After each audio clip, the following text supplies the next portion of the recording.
പെരിയ ഇരട്ടക്കൊലപാതക കേസിലെ വിധിക്ക് പിന്നാലെ പിണറായി വിജയനും CPM-നുമെതിരെ ആഞ്ഞടിക്കുകയാണ് കോൺഗ്രസ് നേതാക്കൾ. രണ്ടു ചെറുപ്പക്കാരെ ഒരു കാരണവുമില്ലാതെ ക്രൂരമായി കൊലപ്പെടുത്തി രണ്ടു കുടുംബങ്ങളെ അനാഥമാക്കിയത് പിണറായി വിജയനും സർക്കാരും CPM-ഉമാണെന്ന് പ്രതിപക്ഷ നേതാവ് VD സതീശൻ പറഞ്ഞു. കുറ്റകരമായ ഗൂഢാലോചനയാണ് കൊലപാതകത്തിനു പിന്നിൽ CPM നടത്തിയത്. കൊല്ലേണ്ടത് ആരൊക്കെയെന്ന് തീരുമാനിച്ചതും CPM ആണ്.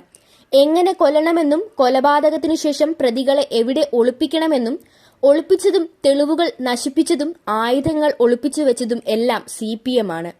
ക്രൂരമായ ഇരട്ടക്കൊലപാതകം നടന്നിട്ടും പ്രതികളെ രക്ഷിക്കാൻ ശ്രമിച്ച മുഖ്യമന്ത്രിയും പാർട്ടിയും ജനങ്ങളോട് ക്ഷമാപണം നടത്തണമെന്നും VD സതീശൻ പറഞ്ഞു. CPM-ന്റെയും പിണറായി വിജയന്റെയും കൊലപാതക രാഷ്ട്രീയത്തിന്റെയും കോൺഗ്രസ് എന്ന മഹാപ്രസ്ഥാനം അതിന്റെ പ്രവർത്തകരോട് കാണിക്കുന്ന അളവറ്റ സ്നേഹത്തിന്റെയും ആത്മാർത്ഥതയുടെയും പ്രതീകമാണ് പെരിയ എന്ന് സന്ദീപ് വാര്യർ പ്രതികരിച്ചു. 19ഉം 23ഉം വയസ്സുള്ള രണ്ടു ചെറുപ്പക്കാരെ ക്രൂരമായി കൊന്നുതള്ളിയതിൽ CPM-ന്റെ ബ്രാഞ്ച് ലോക്കൽ ഏരിയ ജില്ലാ സെക്രട്ടേറിയറ്റ് അംഗം, മുൻ MLA തുടങ്ങി സകല റാങ്ക് ആൻഡ് ഫയലിലെ ആളുകളും കുറ്റക്കാരാണെന്ന് കോടതി കണ്ടെത്തിയിരിക്കുന്നു. പാർട്ടി തീരുമാനിച്ച്, പാർട്ടി തിരക്കഥ എഴുതി, പാർട്ടി സംവിധാനം ചെയ്ത് ക്രൂര കൊലപാതകം. മാത്രമല്ല, CBI അന്വേഷണം അട്ടിമറിക്കാൻ ഖജനാവിൽ നിന്ന് കോടികൾ.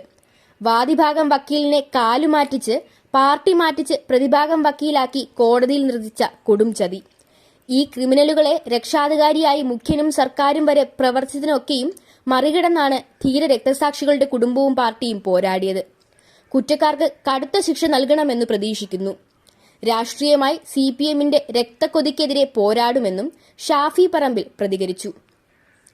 പെരിയയിൽ ശിക്ഷിക്കപ്പെട്ടത് 14 കൊലയാളികൾ മാത്രമല്ല, CPM-ന്റെ കൊലപാതക രാഷ്ട്രീയവും പിണറായി വിജയന്റെ കൊലയാളികളെ സംരക്ഷിക്കൽ രാഷ്ട്രീയവും കൂടിയാണെന്ന് രാഹുൽ മാങ്കൂട്ടത്തിൽ പ്രതികരിച്ചു. പെരിയ ഇരട്ടക്കൊല കേസിൽ CPM നേതൃത്വത്തിന്റെ പങ്ക് അടിവരയിടുന്നതാണ് CBI കോടതിയുടെ വിധി. കൃപേഷിന്റെയും ശരത് ലാലിന്റെയും കൊലപാതകം CPM ഉന്നത നേതൃത്വം ആസൂത്രണം ചെയ്തതാണ്. അത് മുൻ MLA KV കുഞ്ഞിരാമനിൽ മാത്രം ഒതുങ്ങുന്നതല്ല. സംസ്ഥാനതലം മുതലുള്ള നേതാക്കളുടെ അറിവോടെയും സമ്മതത്തോടെയുമാണ് കൊലപാതകങ്ങൾ നടന്നിരിക്കുന്നത്.